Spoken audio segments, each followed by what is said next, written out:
Hello, everyone. Welcome to the Notes to My Legal Self. I'm Olga Mack. I'm your host. This is a place where we talk about everything that matters to in house professionals.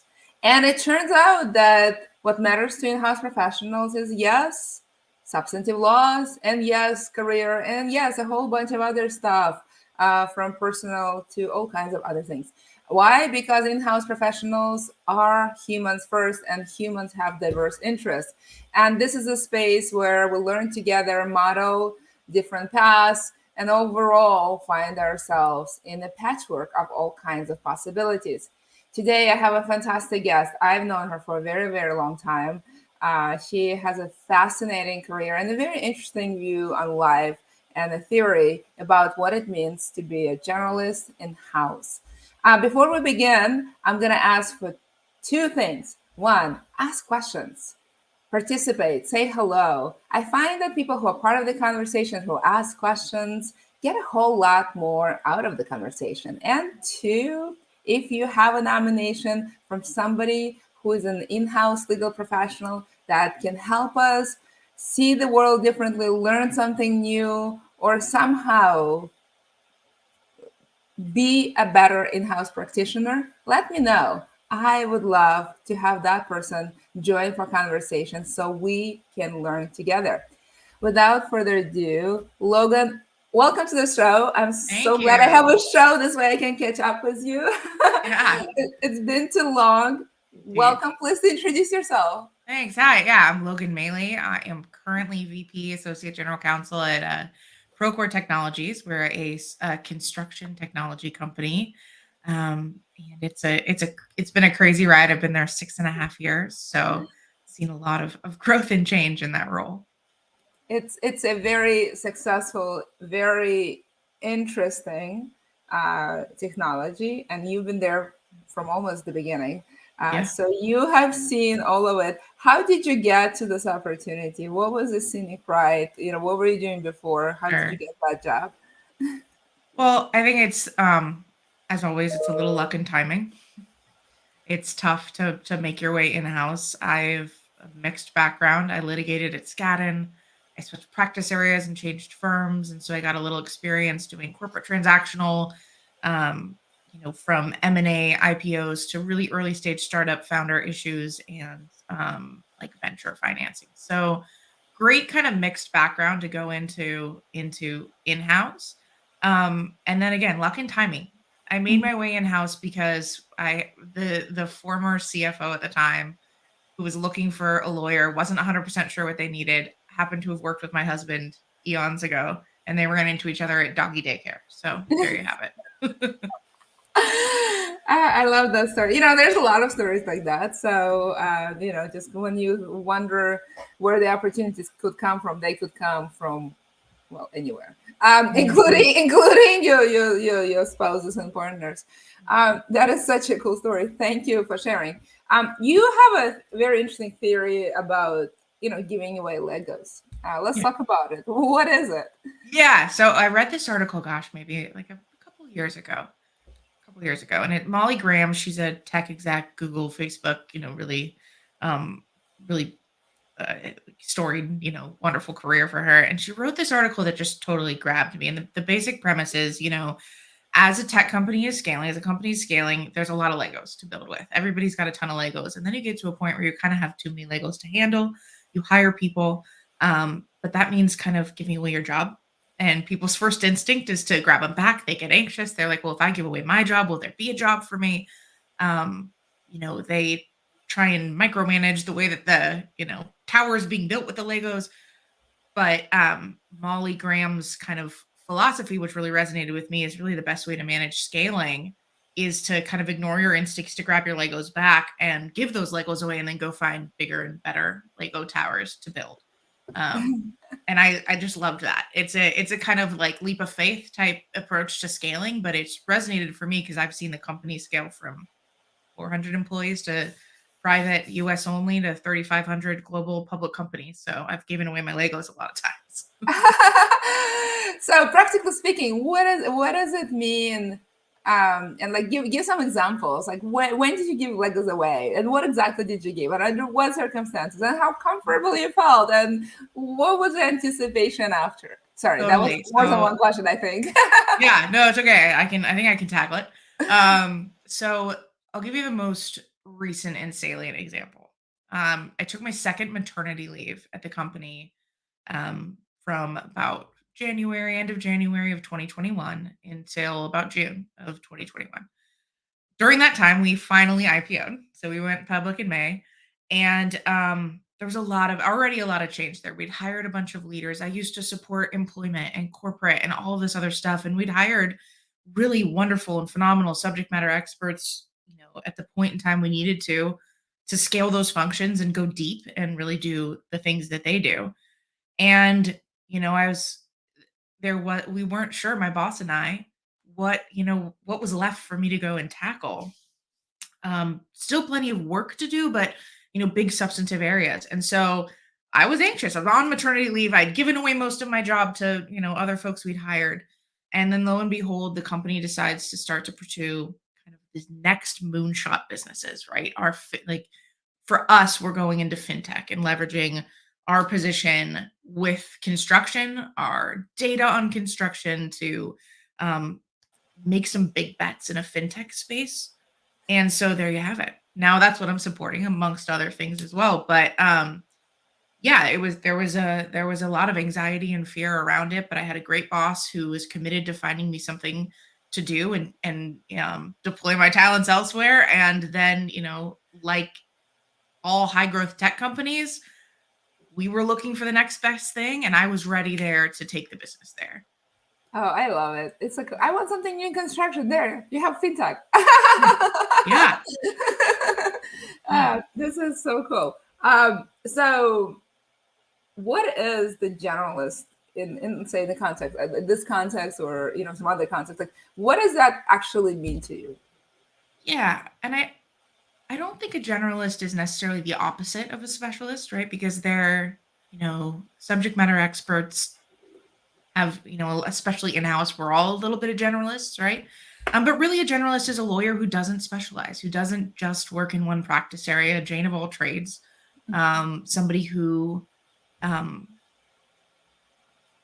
less than is capable of doing it all. Because I can tell you, I've got subject matter experts on my team, on my legal leadership team, who are capable of doing anything and everything. They're wonderful, brilliant, nimble attorneys.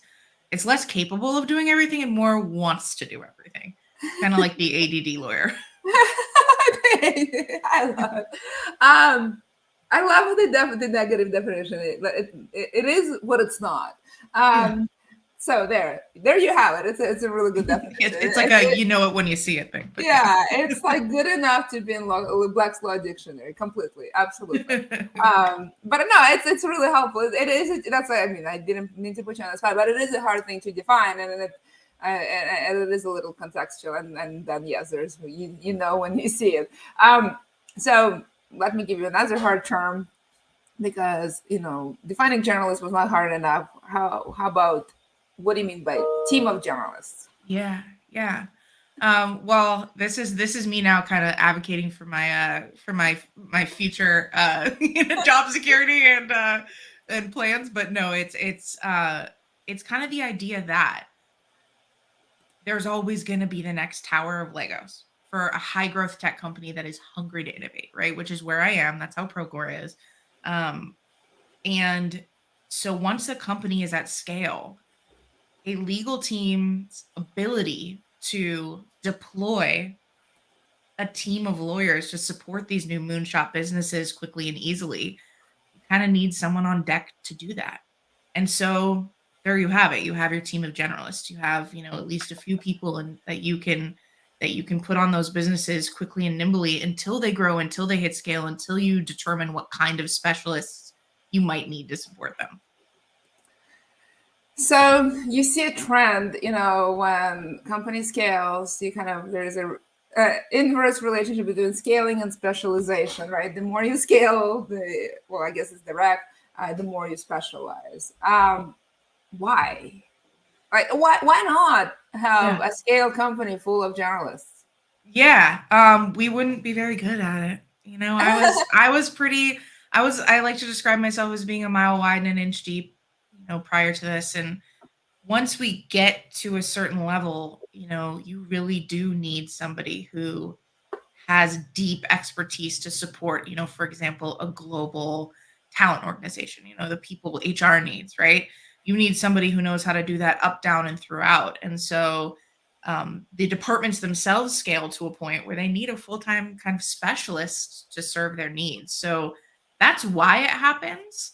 And it makes a lot of sense. And it's, a lot of in-house legal teams like my own, we take a business partner approach. So, you are embedded with the org you serve. Ergo, as the org scale and that body of work gets bigger, you have specialists. Yeah, that makes sense. There's a few folks here who love this conversation. Melody had a question about how do you stay generalist? And then you have a few folks saying hello. But those are good questions.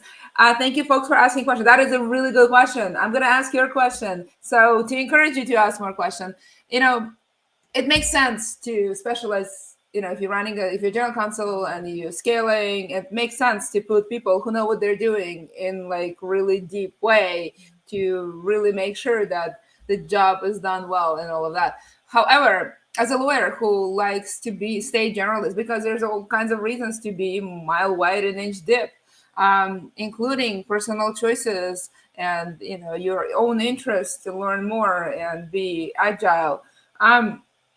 How do you build a career of mile long and inch deep? And what are the Yeah. benefits of doing that? Yeah. What's funny is I was mile long and inch deep when the company was smaller and I covered all those areas. Now my role is sort of, mile deep for little stints, right? Like, and who knows what the future brings, right? I have no idea, but I've taken on kind of little tours of duty, helping build different functions, and that's really fun. So one thing is your leaders, right? You got to have a legal leader who values that. What I think is interesting and is that a lot of GCs are generalists. You kind of have to be. You have to understand this stuff to lead a legal department. And then what ends up happening is you've got all these specialists and the folks who otherwise could probably be on a general counsel path. There isn't a place for them as the company scales. And so one thing I will give big props to my boss for, his name's Ben Singer. He's wonderful. He gets that. He's like, I want you here. Let's figure out a place that is exciting and interesting for you. And so it was always just a conversation with us about finding a place for me to do a fun job and learn different things and hop around. So that was what was interesting to me. But I think it's hard without the support of your boss for sure. But you'll never know unless you ask. Have those conversations. Yeah, I like it how you describe like tours of duties. And even I would say in this company that is already pretty scaled or really scaled, I think that there is a benefit of having generalists, because even if it is highly skilled and all, there's still going to be new things that you don't have a specialist for, or a specialist may be uncomfortable for whatever reason and may have a good partner who's generalist. Um, I'm curious. What are your views? In a highly scaled company, what is the sort of a business case for having generalists? Yeah. It's a couple things. One is, and this is my own, perspective on this, having gone through again a lot of, I've probably had 6, 7 different jobs at the same company and seen this company really scale. Is it's a great way to keep lawyers or generalists who grow up with the company from leaving to go chase a smaller company GC gig and being able to, kind of really stay engaged, and you keep their institutional knowledge and you keep their relationships they have with the business people. Because oftentimes the people who go and start building these new moonshot businesses are also people who've been around at the company a long time, who know the industry you're serving, who know the customers. And so it's a really nice symbiotic thing. I'm working with folks on our new businesses who I've been working with for years and years, who also remember, small company. So that's a value. But again, it's nimble. It's the business's ability to be nimble. Just like early stage companies kind of need a generalist attorney to do everything mile wide, inch deep. So do the new businesses, right? And you don't have a clear picture of the specialist you need. So without someone to deploy there to help kind of grow those businesses and flesh it out, you might end up taking a bet on a specialist that isn't the right fit for those new businesses. Yeah, that's really interesting. And that leads us to logical discussion. How do you think generalists, can, be harmful, I guess? And what do you do to protect the business from that? Totally. Yeah, I think that, uh, not having a balance on a legal team is where this doesn't work. I would never advocate, I think, for a company at scale to have a team of generalists and only a team of generalists. One of the things that I love about what I'm doing right now, as opposed to when I was doing this for the whole company was at small scale, was that I'm taking these new businesses now, but then I get to pull in my subject matter experts, and the value and the level of service I'm able to bring to these new fintech businesses is incredible, because I have this like bench of experts in product and technology and patents and trademarks and litigation and ethics and compliance and you name it, right? And global, we have an amazing global data privacy team. So it's that balance, right? It's leveraging some of the stuff you get at scale in order to benefit your little team of generalists in the business. Yeah, no, that makes sense. I have a few more questions. I do want to talk a little bit more about Legos. Yeah, let's talk about Legos. So, if you give your Legos away, like, how do you you may even know that you still have other jobs, but how do you control your thinking? Like, so managing yourself sometimes is the thing. How do you make sure that you're not worried? How do you go through that transition? Transitions are hard. How do you make sure that after you give it away, you replace it with something else and you're excited about? I can only speak to my experience. But as I mentioned earlier, and I could only speak to my experience actually before I read Molly Graham's article. After reading that, it gave me a lot of faith that, oh, this is probably how it is at most, exciting growth, focused tech companies. There's always another pile of Legos. There's always another pile of Legos. For somebody who's good and hungry and wants to be there, if you have taken your job or your department or your business, whatever it is, to a certain point of scale where you need to hire others to kind of, take on some of what you've done or, run it once you've built it, there's always another pile of Legos to go pick up. And maybe it's not at the same company. Maybe what it does is it gives you, you look up and you go, okay, I'm kind of maxed out here. It's time to go find a pile of Legos elsewhere. But yeah, I think you got to play through the discomfort a little bit. I did. I was, like I said, I was on maternity leave when this was happening for me. And so it was, of course, fear and anxiety. But being on the other side of it, I'm so glad I gave away the Legos. Yeah, no, that's really interesting. I don't thank you for acknowledging that the fear is real. Um, People kind of listening to that would say this is a great practice to become a GC, but not everyone wants to be a GC. As folks define success differently. How do you stay a generalist yet make different choices than becoming a general counsel?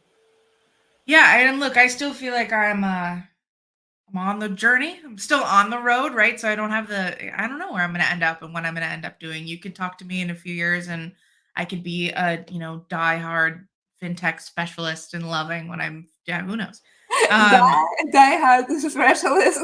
Fintech. Okay, yeah, let's test this theory. I'll be back to test that theory. You got it, Logan. Yeah, maybe I just haven't found the specialization that I don't know that I want to dive into. I don't think so. I get bored very easily, so who knows? But I think that it is exactly what we've been talking about. It is trusting that if you've got good, smart people who want to be there and work on the business, you can find places to deploy them to keep them interested. And maybe they're not interested in actually the whole kind of departmental people leadership side of being a GC, but that doesn't mean there isn't still exciting possibilities and roles for them. Yeah, very interesting. Claire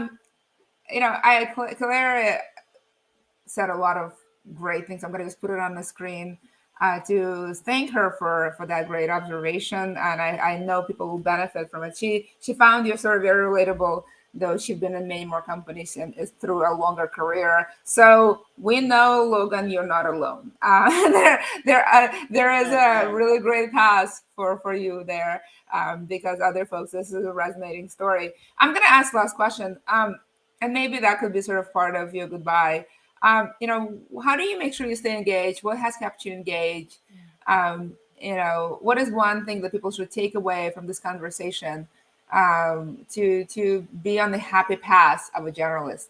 Yeah, I think there's a couple different questions there. So I think there is what's kept me engaged, and then there's what's one thing to take away. So I'll answer the first one first. What's kept me engaged is a couple of different things, right? We've talked a lot about the substantive side of my job. I've been able to just go and pick up a lot of different piles of Legos. Let's use the same metaphor, right? Piles of Legos and build different things and do different things. So substantively, it's been a blast. And I've got to, deal with different, points in the company's scale and private to public and IPO, all of that, right? So substantively, it's like really on all fours.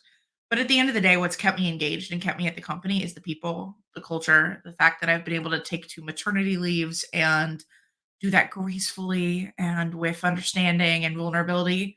And that as my department has grown, because now there's a lot more lawyers than the 2 that were there when I started, me and someone else.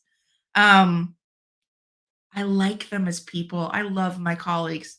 That's what keeps me engaged. I like getting on the Zoom calls with them and the occasional in person. That's really it. So that's I guess the answer to the first question.